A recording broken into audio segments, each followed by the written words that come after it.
right? So we were discussing about the precedence constraints and then sequence of flow of execution of tasks here, right? So if I had used precedent constraints as green color, which is success. So if first task runs successfully, then only the execution will move to second task. Otherwise, it won't, right? If again, if I use a precedence constraints as success, then if this task runs successfully, then only the execution will move to the third task, next task, I can say, right? So if I execute it, now second task is getting failed, right? So the execution is not moving here. So once we correct the syntax check here, then if it runs successfully, then the third task also will get executed, right?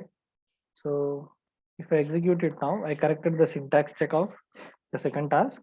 Now you can see all the three tasks ran fine sequentially.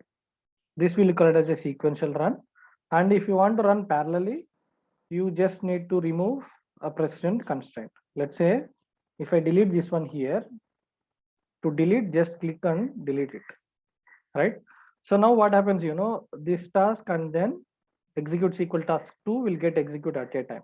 If you observe clearly, and then once this task runs successfully, this task will get executed. First, these two tasks will run parallelly.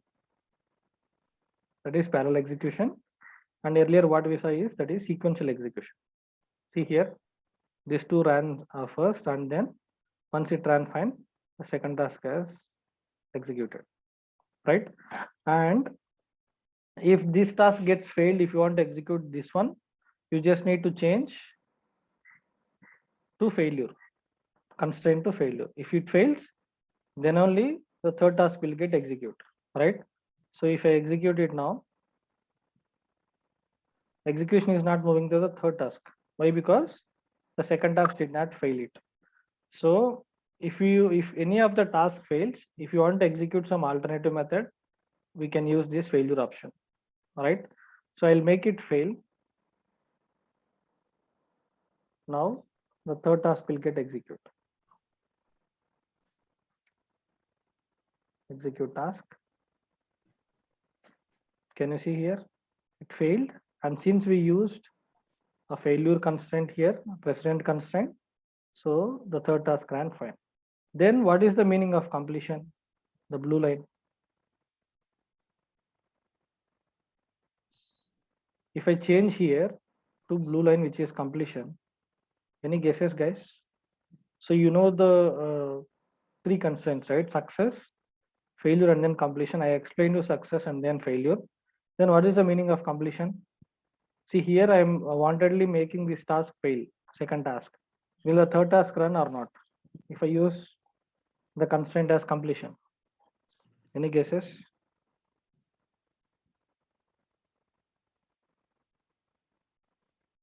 No. It will not run.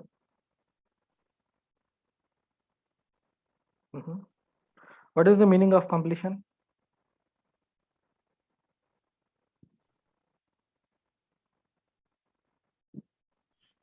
What is the meaning of success? What is the meaning of completion?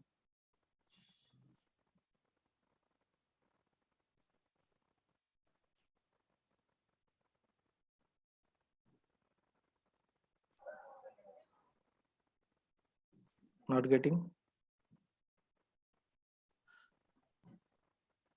See, since let's say you have joined a BTech, right? It's a degree. So you have joined BTech and your 4 years term is done. That is completed.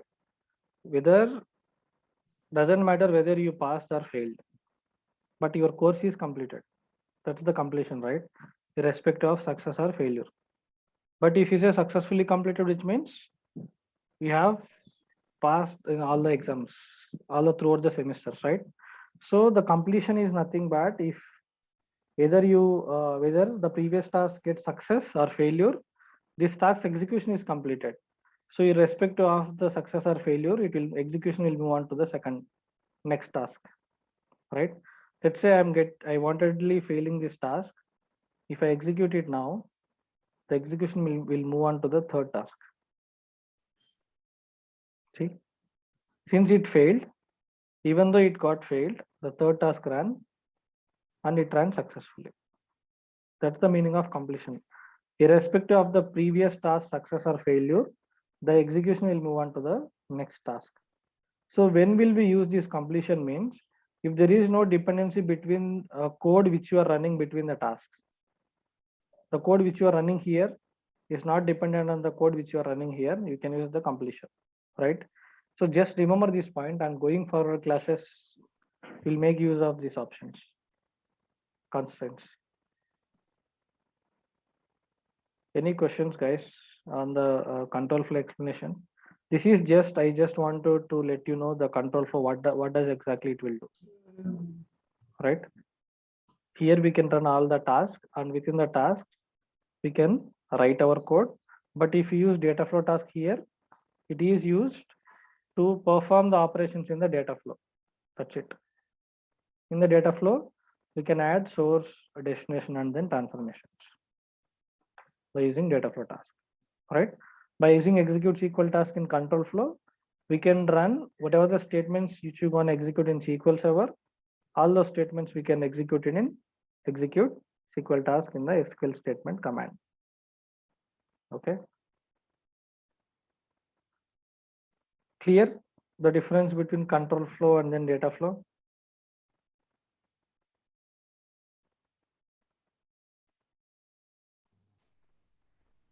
Any questions, or you do not understand, or it's clear? Yeah, Amar. It's clear? Amar? Yeah. Have you discussed about the timings? Because just now I joined. So let me know about other person's opinions. Guys, can we move the class timings to evening? Is it okay, everyone? Evening 6:30. Yeah, we are flexible with that. Evening 6:30. How about others? Yeah, we're Yes, sir. Everyone fine with 6:30, guys? Yes, sir. yeah, it's okay. Okay.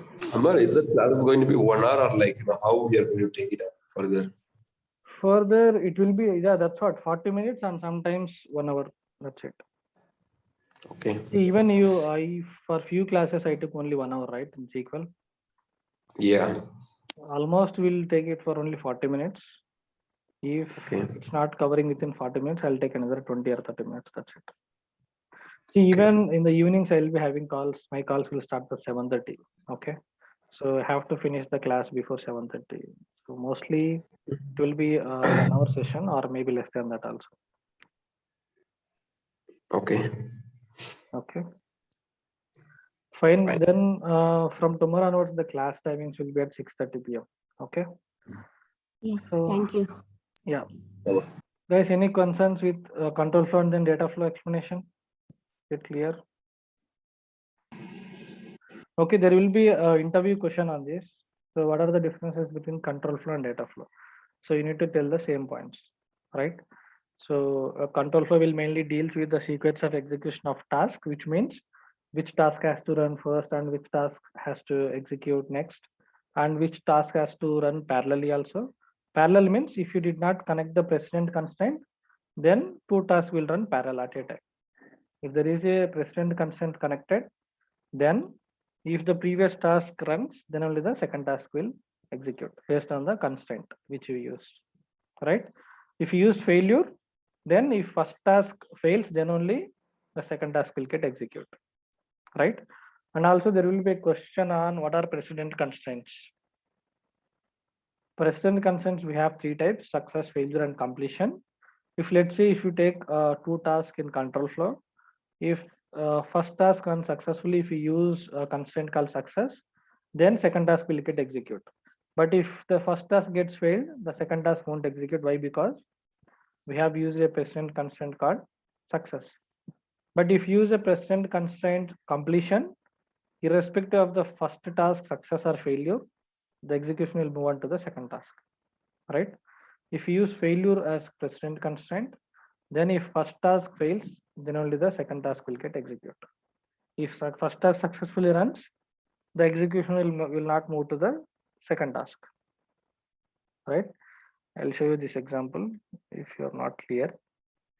See, if first task runs successfully, it is not moving to the second task. If it fails, then only execution will move to the next task. That's the meaning of the constraint failure. Okay. And see, as part of SSIS components, we just learned control flow, data flow, and then execution result. Execution results is just at what time the task started and how many records got inserted, how much time did it took, right? What query you are executing, all those information, you can see it in the execution results. So in interview, they might ask you a question, what is the difference between progress tab and then execution result?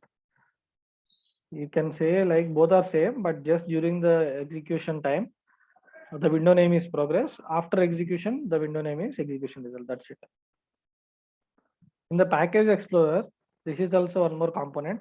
So the components you should explain this: control flow, data flow, parameters, event handlers, package explorer, and then execution results. So all these 6 items you should tell if they'll ask you what are components. So the package explorer will mainly stores the information of the connection managers and the executables, in the sense what task we have used in the control flow. All the package related information will be mentioned in package explorer. That's it. Okay. The server name and then which task we have used in control flow, all those information will be used or listed over package explorer tab. And event handlers, I'll tell you about this later. You won't understand now. And parameters as well. Parameters is just, it will show the variable name, that's it. But we'll discuss these things later. And this is important, event handlers tab. Okay.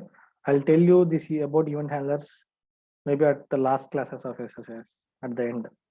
Okay. Any questions, guys?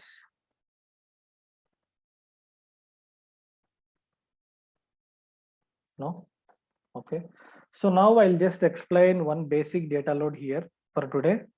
So as we discussed, we have created a table already, right? The dim geography in October 2021 database, right? So I'll truncate the data here. And let's say if you want to truncate and reload data again here, how to do that in SSIS, guys? See, there is a table called dim geography in October 2021. Daily, I want to implement a data load call, truncating the existing data and loading data freshly from the AdventureWorks database. How to do it? As per my explanation, anyone? Any answers? I'm deleting all these tasks. If you want to select everything, just mouse over like this and it will highlight everything and delete it. Now tell me how to implement, which task should I use to first I need to truncate the data on October 2021 dim geography table, and then I have to load data into dim geography from AdventureWorks database table dim geography to October 2021 database dim geography table. How to do that? What's your approach? Through SSIS. To truncate a table, what task we should use or which task we should use? Guess which task we have to use to truncate a data? Here.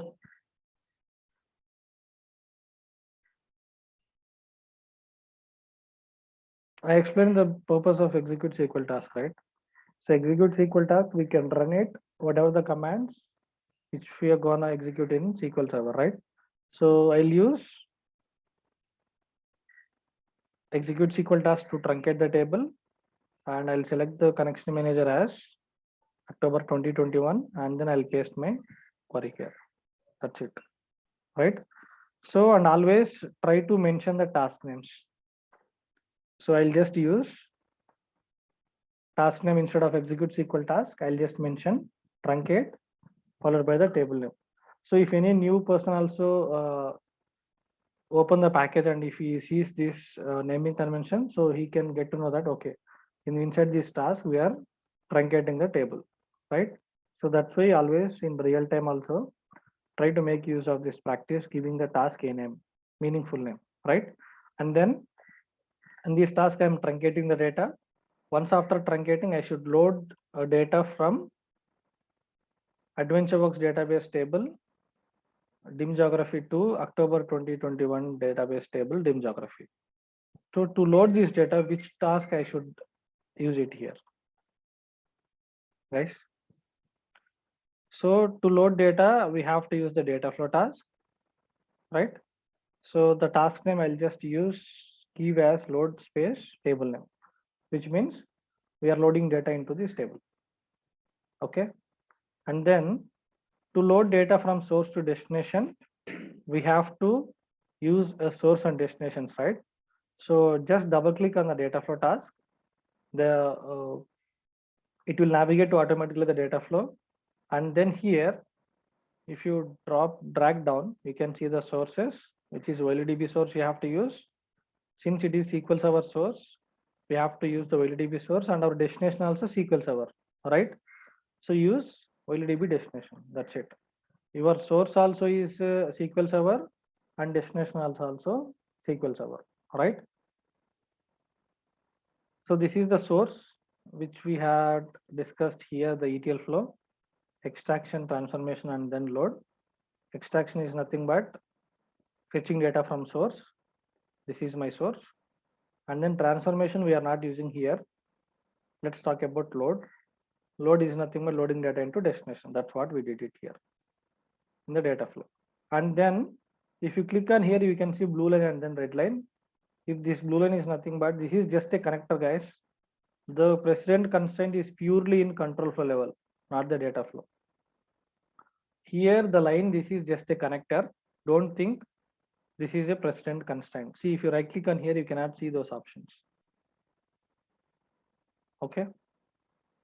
This is just the connector, not a precedent constraint.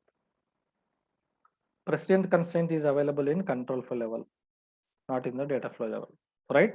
So now how to configure the source here? So double click on it. And then you can see the connection manager by default, October 2021 has been chosen, right? But my source table is in which database? AdventureWorks database, right? How to connect it from here? So to connect to different database, we need to create again one more connection manager. Why? Because whatever the connection manager which I have created now, it is pointed to October 2021. But if I want to point it to AdventureWorks, I just need to create a new connection manager. As I told you earlier, we can create connection manager from the bottom here where connection manager tab is there. Right click on the new OLEDB connection manager, OLEDB for SQL Server, or from here also. Either you can click on new and then click on new here as well and type your server name or copy paste. Anything is fine. And then select your database name, which is AdventureWorks database DW 2012. Test connection succeeded. Click on OK. OK. Right. So you can also check here. Another connection manager has been added. Now choose your table name. Which table you want to load? Which table you want to select data from AdventureWorks, which is dim geography. So all the tables you can see it here. And I want to select the dim geography. Once you select it, go to columns and check whether the columns are fetched here or not. So these are the column list from source. Click on OK. I have configured my source and I am using AdventureWorks database as a connection manager. And now what is my destination table and database? My destination database is October 2021 and the table is dim geography, right? So let me point that, double click. And then my connection manager by default, it is connected to AdventureWorks, but I should change it to October 2021. Why? Because my destination table is in October 2021 database. So choose that and click on OK. And you can see table or view fast load option. The destination table, we should select it. So drop down it and choose your table name, which is dim geography, right? So once you select the table name, what it is saying here, warning message, map the columns on the mapping page. So since you selected the table name, source and destination, now you should map it, which column has to map with which column when compared to source and destination, right? So if you go to mappings, if column names are same, automatically it will map it. In the both source and destination, my column names are same. That's why you can see all the columns are mapped. If the column name is different, it will be like this, ignore. I'll show you this in the next class. If there is a column name difference is there, how to do that. So now all the column names are matching between source and destination. So automatically mapped. Now come back to connection manager and then click on OK. See what it is saying. Failure inserting into the read-only column. What does that mean? What is the meaning of read-only column, guys? Let's check the table structure here. Right click, script table as create a new query window. What column it is? Identity is there. So if identity is there, will it accept the external values to it? No, right? For identity column, it will not accept the external values. If you want to load your manual values, you have to use set identity underscore insert on, right? So for now, there is identity column. It will not accept from another column. Try to remove that column from the mapping. So go to mappings and then ignore it, so that the data will not load into this column and it will utilize the identity property. Click on OK. Now the error message is not displaying. Save it. If there is an identity column and if you are trying to load data for that column from source, it will not accept it. As we have discussed already, the identity property in SQL Server, identity property will automatically insert data to it as per the identity definition, which is identity of 1, 1 we have declared here. So we cannot load data from another column explicitly, right? So now what happens, see if I execute, see guys, if I execute this task without giving precedent consent, what happens?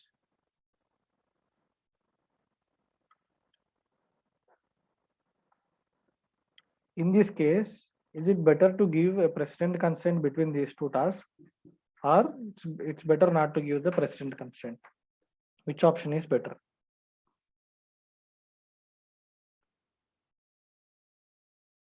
And what is the purpose of precedent consent?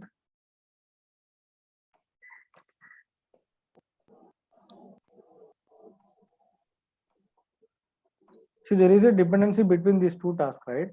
The first task is you are truncating the data before loading into it, before loading into the destination table, right? So there is a dependency between these two tasks, correct? So it's better to give the precedent consent as success. If this truncate statement run fine, then only load the data, otherwise don't, right? Why? Because we are truncating the destination table before loading it. If it runs successfully, then only we should execute the second task, right? Why? Because there is a link between here. So now if I execute it, and let me check the destination table data as well. As of now, I have 655 rows. If I not truncate and execute directly, again 655 rows will get inserted. Since I am using truncate statement in SSIS, it will load, it will truncate the data, again it will load it, right? So let me execute the package. So right click, then execute package. Now first truncate table will get executed and then data loading will be done automatically. So both the tasks ran fine. And if you open, double click on the data flow level, you can see how many records loaded into the destination here, right? You can see it, right? From source to destination, 650 rows loaded. And if you go to progress tab, you can see all the process, what it has run and how many records went. 100% is completed, right? Elapsed time, and we can see how many records went into the destination also 650 rows, right?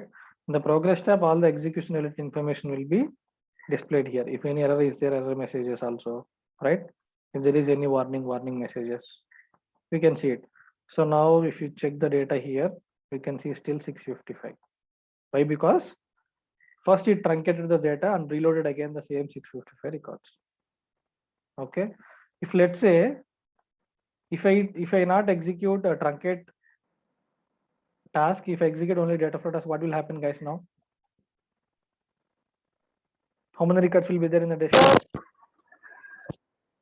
I will be added. Sorry, I did not execute the truncate task. Now I execute only the data flow task, which will load data into the table again. How many rows will be there in the destination now? It executed 655 rows.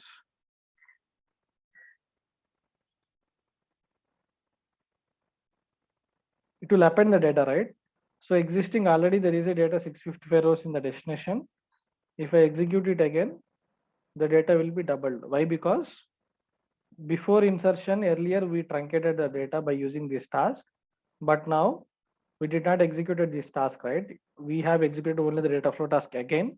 The data is duplicated, right? So that's why I had given a precedent constraint between these two tasks. First it should truncate the data and then it should load freshly.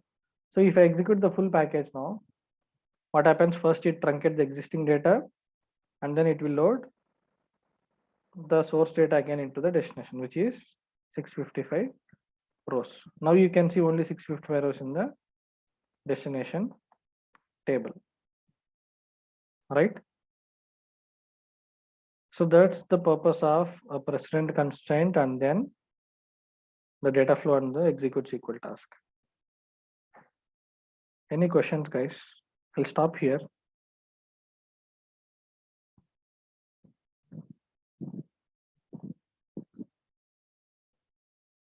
You understood or did not understood? Or maybe you can go through the recording again. If you did not understand, maybe you can ask me questions tomorrow also fine. Or if you did not understand, you can ask me now also.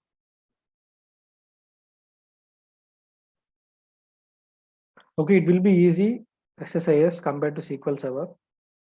Try to concentrate it, and if you thoroughly follow my class and practice it, it is very easy. SSIS, right? It is just design, drag and drop, and then writing plain SQL statements, right? And then applying some options. That's it.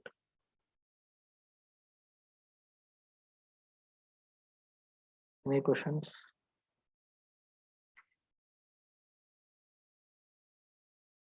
No.